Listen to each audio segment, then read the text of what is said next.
बालेंद्र शाह उर्फ बालेन, उम्र 35 साल, नेपाल के प्रधानमंत्री।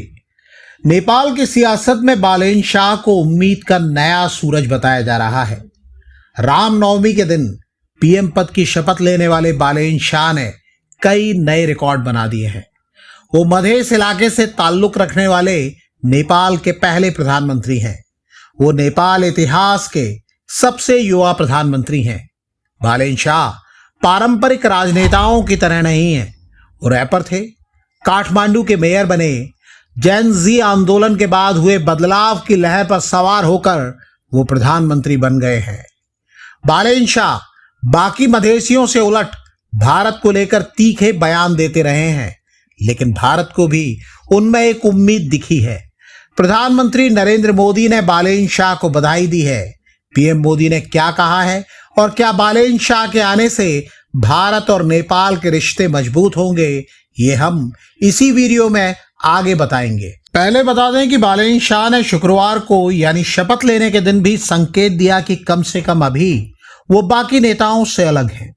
सांसद के रूप में शपथ के कुछ घंटे पहले उन्होंने एक गाना रिलीज किया। ये रैप सॉन्ग उनकी ओर से नेपाल के लोगों के लिए संदेश था। इस रैप में भ्रष्टाचार, सिस्टम में बदलाव और युवाओं का जिक्र था।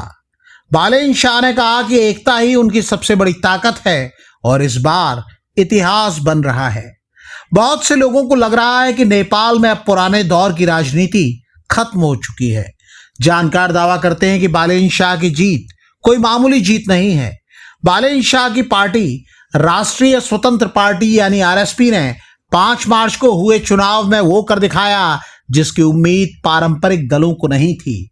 275 सीटों वाली संसद में 182 सीटें जीतकर बालेन शाह की पार्टी ने पूर्ण बहुमत हासिल किया और नेपाल में गठबंधन सरकारों के उस दौर को खत्म कर दिया जिसने देश को सालों तक अस्थिर रखा।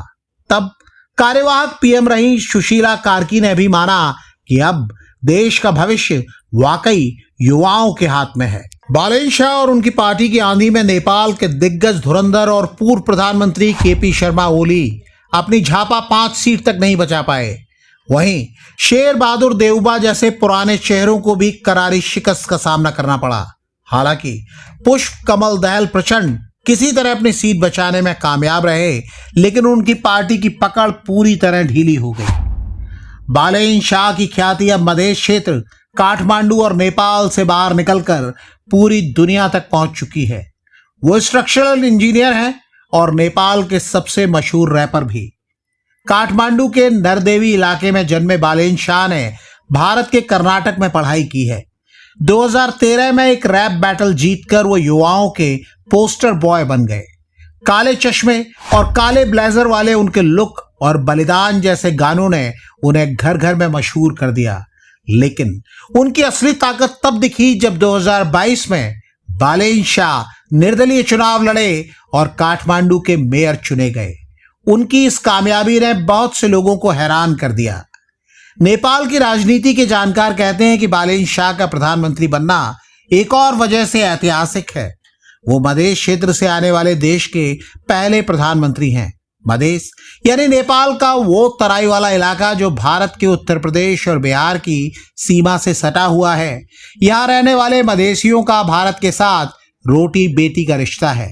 लंबे समय तक नेपाल की पहाड़ी राजनीति में मधेसियों को उनके हक के लिए संघर्ष करना पड़ा, लेकिन आज एक मधेसी युवा के हाथ ही देश की कमान है।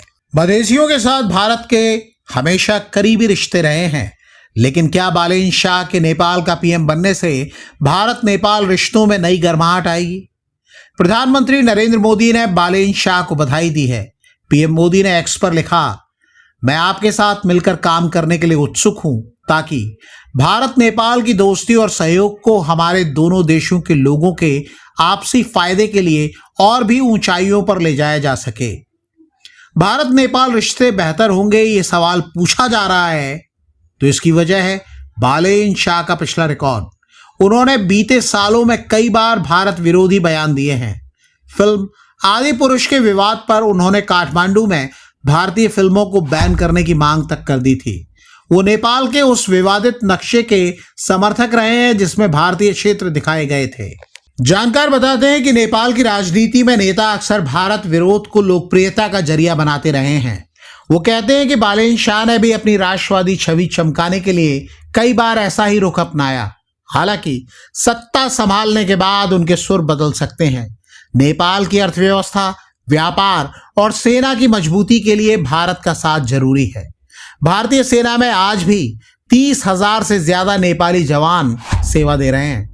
बालेन शाह जानते हैं कि देश चलाने के लिए रैप सॉन्ग गाने से काम नहीं चलेगा। यहाँ ज्यादा व्यावहारिक रिश्तों की जरूरत होगी।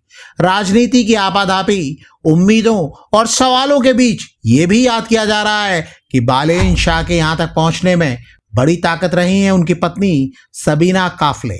सबीना एक पब्लिक हेल्थ प्रोफेशनल हैं और सोशल मीडिया पर अपनी कविताओं की वजह से चर्चित रही हैं। बालेन शाह और सबीना की मुलाकात 2017 में एक साहित्यिक कार्यक्रम के दौरान हुई। सबीना की लेखनी और बालेन शाह के विचार उन्हें एक साथ लाए और 2018 में दोनों ने शादी कर ली। उनकी एक प्यारी सी बेटी है। करीबी दावा करते हैं कि सबीना पर्दे के पीछे रहकर बालेन शाह के राजनीतिक करियर की रीढ़ बनी हुई हैं। युवा पीएम बालेन शाह के हाथ कमान आने से साफ है कि नेपाल एक बड़े बदलाव की दहलीज पर है।